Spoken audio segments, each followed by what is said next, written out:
If someone took a photo from our window, you'd see nothing special. Just another American suburb. Kenosha, Wisconsin. Rows of tired houses. Faded cars buried in half-melted snow. A street frozen in the same moment. For over a year. A dull gray sky. Thick as wet concrete. The sun doesn't set here anymore. It just hangs. Like a burned-out bulb that forgot to die. Look closer. And the sky looks wrong. The clouds don't move. They hover. Like spilled paint frozen mid-drip. Shapes appear in them. A giant whale. A dog's muzzle howling in silence. And a huge, upside-down turtle. With 5 legs. Suspended forever above the neighborhood. I've been staring at that turtle. For a year and a half. That's how long it's been. Since time stopped. A year and a half. Since the snow stopped melting.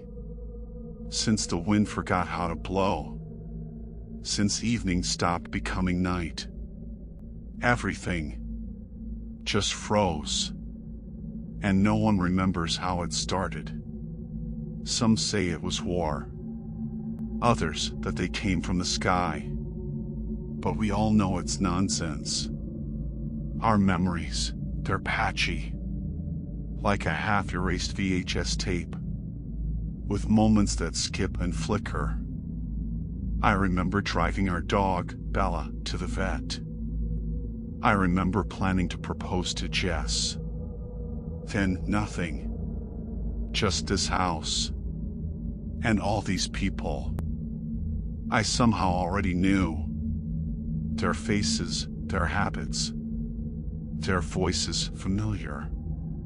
Too familiar. But they weren't in my life before. At least, I don't think they were. Our house used to be a 5-story brick building. Built for veterans in the 50s. Now, it's our entire world. 93 of us left. There used to be 200. The top floors are gone. Collapsed and sealed off. With doors, furniture, and broken appliances. The power still works somehow. But the radio is dead. No signal. No static. Televisions are forbidden. White noise attracts them. We call them the guests. Someone always keeps watch. From behind a blanket in the window. Every 6 hours. A new pair of eyes. If you miss the flashes, you don't wake up the next morning. When they come, everything changes. The air thickens. The temperature drops. And the owl starts to like it's afraid. Sometimes the guests move silently. Sometimes the ground shakes. Like an earthquake. They can mimic human voices. You'll hear your mother calling you. Your name. Your dog barking. Your own voice. But louder. Too loud. Like a god. Pretending to be human. They copy the sound of cars. Sirens. Rain. Even birds. But something is always off. Like they're playing the wrong note. Over and over. When they arrive, we hide under blankets. No one knows why. But it works. As long as you stay covered. And don't look. You're safe. I keep wondering. What if one day they decide to lift the blanket? Yesterday was my watch. Nothing at first. Then flashes. Steady, green, rhythmic. South side. Someone walking, waving a light. I yelled, "Guests!" And chaos began. People ran, crashed into walls, dived under rugs and curtains. I dropped to the floor, hid under a thick quilt, next to Mark. Mark's my childhood friend. We hadn't seen each other in 10 years. Then both ended up here. They call him Skinny Mark. Tall, nervous, always rolling handmade cigarettes. He watches the generator downstairs. He says the only reason we're still alive is the rats. They breed fast. They eat everything. We catch them, cook them. Tastes like sour metal, but it keeps you breathing.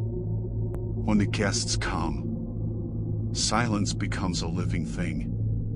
You can hear your pulse, your heartbeat, the blood in your neck. A single breath could get you killed. I remember a girl, Emily, 12 years old. She sighed once, just sighed, and the next moment, she was gone. They found her blanket and a few clean cuts on the floor, like a surgeon had been there. That's all. Last night, the guests didn't enter. They just stood outside, motionless. 5 minutes, then gone. We waited, then slowly came out. The house smelled like fear. Later, in the kitchen, Mark was arguing with Vok, a hot-headed guy from the south. They shouted, and I saw the knife. Someone grabbed him. Someone screamed, and blood spilled. Just a few drops. But that's all it takes. The sound changed. From outside, voices.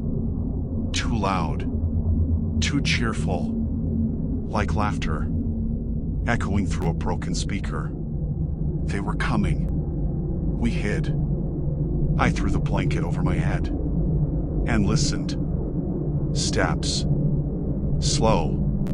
Measured. The door creaked. The floorboards groaned. 2 of them. Always 2. Like patrols. They passed by. Didn't touch us. But the air. It smelled like ozone and rust. When it got quiet, I went to the kitchen. Vok was still there. Standing. But his skin was gone. Folded neatly. On the chair beside him. His clothes. Still on his body. No blood. Just emptiness. I stumbled to the window. Pulled the blanket aside. For one breath of air. And saw it. A brown Chevrolet Caprice. Late 80s model. Parked right in front of the house. Lights flashing red and blue. But there hadn't been a car there before. Then the engine started. The siren blared. But warped, twisted. Like someone trying to sing through a broken mouth. The lights spun faster. And I realized it wasn't a car. It was them. Guests. I screamed and ran. The nearest hiding spot, the balcony. But the old Korean couple was already there, huddled together under their blanket. I dropped to the floor, pulled the cover tight. Footsteps. Closer. The door opened. Light spilled across the floor. And I saw it. A thin strip with a blanket. Didn't reach the ground. Movement. Feet. The blanket ripped away.